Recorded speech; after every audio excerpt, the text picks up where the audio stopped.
Mag-unboxing ulit tayo. Hi mga ka-treasure. Nasubukan nyo ba yung mga advertisements sa sa Facebook or sa TikTok?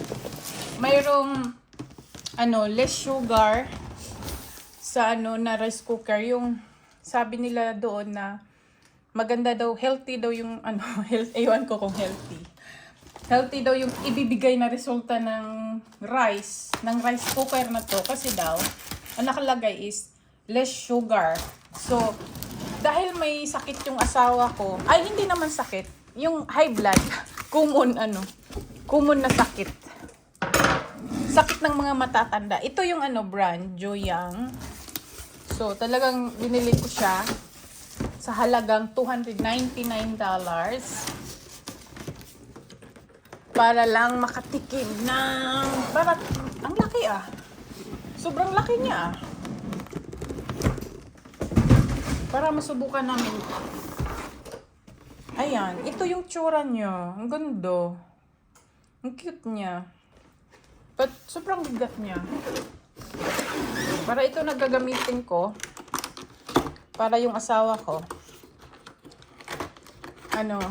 nakakain na siya ng kanin. Nagbe-bread kasi siya ngayon kasi tumataas yung niya. Yung nagka-high blood siya. Tapos taas ang sugar niya.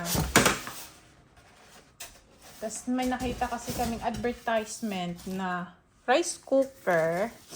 Ayan, na less sugar daw siya. So, ito na yun baba ang bigat. Agoy. Ang ganda ng kulay. Parang ayaw ko siyang gamitin. Parang sarap i-display na lang. Yan na yan. Ito na yun. Tudong. So, paano to i-open? Ayun. Uy, ang liit lang. Ito lang cups niya. Ay, sorry. Ito pala yung niya. Yung mga kaitsuchan niya. Siguro magagamit to sa pang steam. Mag-bake ikaw. Kasi ang dami niyang pwedeng mayroon siyang sa rice, porridge, tapos sabaw, steam, cake. So, pwede ka palang magluto ng cake. Ayan ang daming niya. So, ang ganda niya. So, ang nakalagay dito is less sugar siya. Less carb. Matutulungan daw yung yung mga taong hindi masyadong yung mahilig sa rice pero hindi pwedeng makakain ng husto kasi more on carbs. Pero ewan ko kung totoo yan. Ito China. Hindi ko maintindihan. Sorry po. China nga. Mayroong manual. Hindi ko naman maintindihan. Bakit sila dapat may English.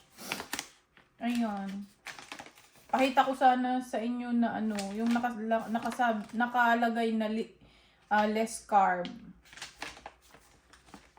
May nakalagay kasing less carb to wala dito. Ay meron pero meron palang English nasa kabilang page. Sorry po, tao lang. Meron pala. Ayan English. Sorry. Pero ang ganda niya Sana magsama pa kami nito ng medyo matagal-tagal kasi ang mahal-mahal May measuring cup na siya, inner pot. Inner pot niya ito. Tapos steamer pala to. Steamer pala niya to.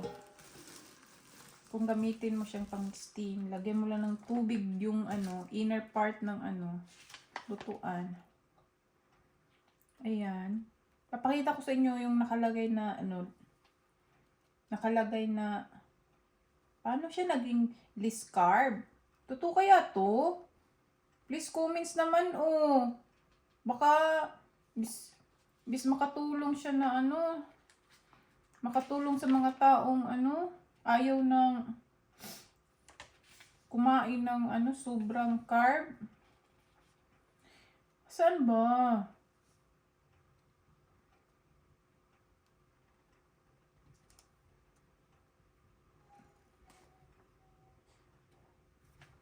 Hinanap ako pa yung asan na kaya yun? Ano to, instruction? 35 minutes, firewood, slowly, digestion.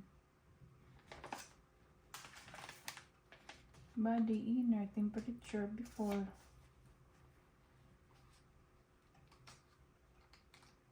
Basta nakalagay doon, low carb. Harmful.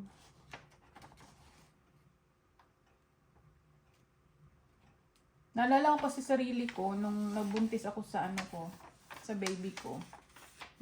Kasi ako, nagka-diabetes.